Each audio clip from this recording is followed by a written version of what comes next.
righteous. It is the right of children that their parents be righteous. The question arises, when should Islamic upbringing begin?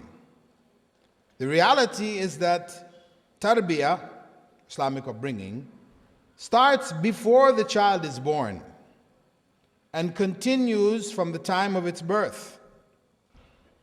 A student once asked his teacher about raising his child who was at that time 1 year old.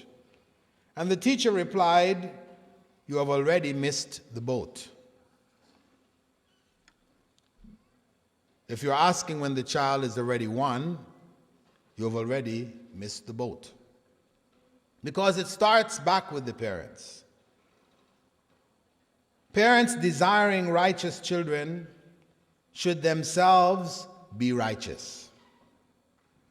They must work on themselves, their relationship with Allah, their knowledge, their character, and so on and so forth. This habit does not refer to the principle of being a good example. That is the third habit. This habit refers to the principle that if people are themselves righteous, Allah will make their children righteous as one of the fruits of taqwa. Taqwa, piety, fear of Allah, has fruits. Among those fruits is righteous children. For example, in the Quranic story of Moses and Khidr, when Khidr explained that he rebuilt the wall because Allah wanted him to protect a treasure left for 2 orphans that was beneath the wall, he added at the end of his statement, وَكَانَ أَبُوهُمَا صَالِحًا, and their father was a righteous man. Some of the early scholars used to tell their children, "Indeed, I make extra formal prayers, nawafil, for your sake." They used to recite the verse, وَكَانَ أَبُوهُمَا صَالِحًا, so that the righteousness of the parents would affect the children, that they would benefit from their righteousness. Thus, parents must be sure that their own aqeedah is intact, that they have a close relationship with Allah. They must put this aqeedah into practice. It is not enough to know the academic details, but that aqeedah must be lived.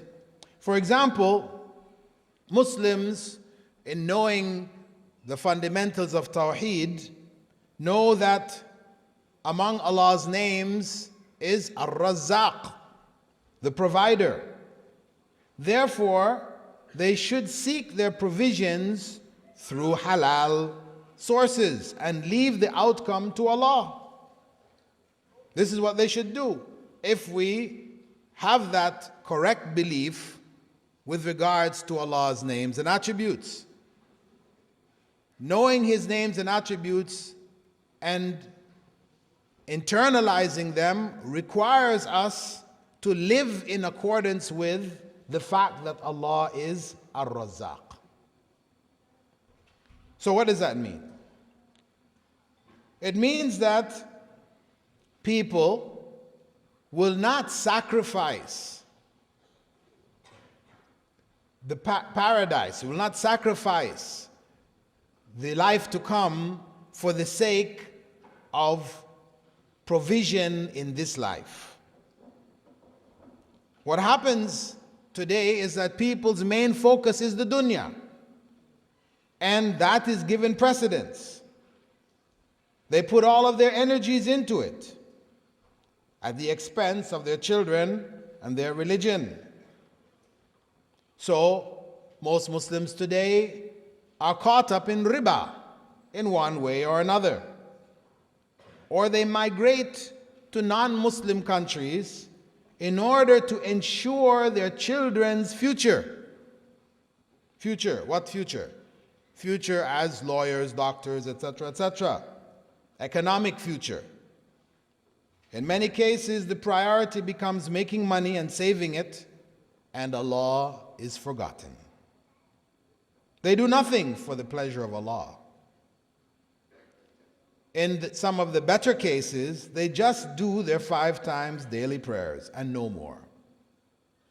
However, the way to ensure their future in both the dunya and the akhirah is to have taqwa. As Allah said, وَمَن يَتَّقِ اللَّهَ يَجْعَلْ لَهُ مَخْرَجًا وَيَرْزُقْهُ مِنْ حَيْثُ لَا يَحْتَسِبُ وَمَن يَتَوَكَّلْ عَلَى اللَّهِ فَهُوَ حَسْبُهُ.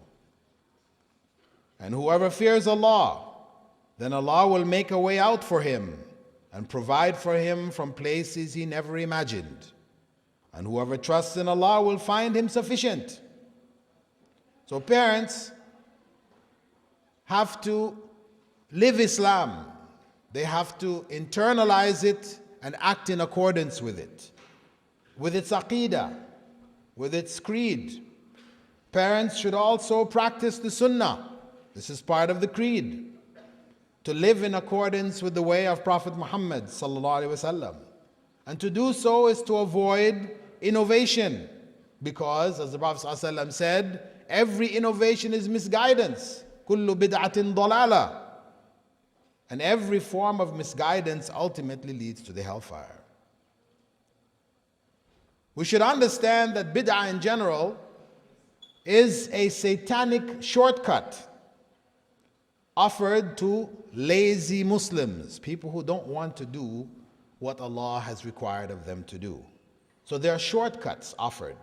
You just do this, pray to the saint, and you will have guaranteed results. If you try to pray to Allah, it's not going to work. But if you pray to the saint, you're covered. So these satanic shortcuts actually destroys a person's religion, and such a person could not possibly be given righteous children, because Allah gives righteous to the righteous. It's not to say that Allah in His greatness cannot take righteous children from unrighteous parents, or that He may not give unrighteous children to righteous parents, because we know Prophet Noah had an unrighteous son, as mentioned in the Quran. That's reality. However, what we're talking about is the norm. We're not talking about the exception. We talk about the norm. So parents themselves must keep away from sins. The ends don't justify the means. They must be aware also of the insignificant sins. As the Prophet ﷺ was reported by Sahal ibn Sa'ad to have said, beware of the scorned sins. They are like people who camp in the bottom of a valley. And one comes with a twig, and another comes with a twig, until they make a bonfire and bake their bread. Indeed, scorned sins, whenever they are adopted, they destroy those who do them. So the parents themselves, in order to ensure their chances for getting righteous children, they must themselves be righteous. The second habit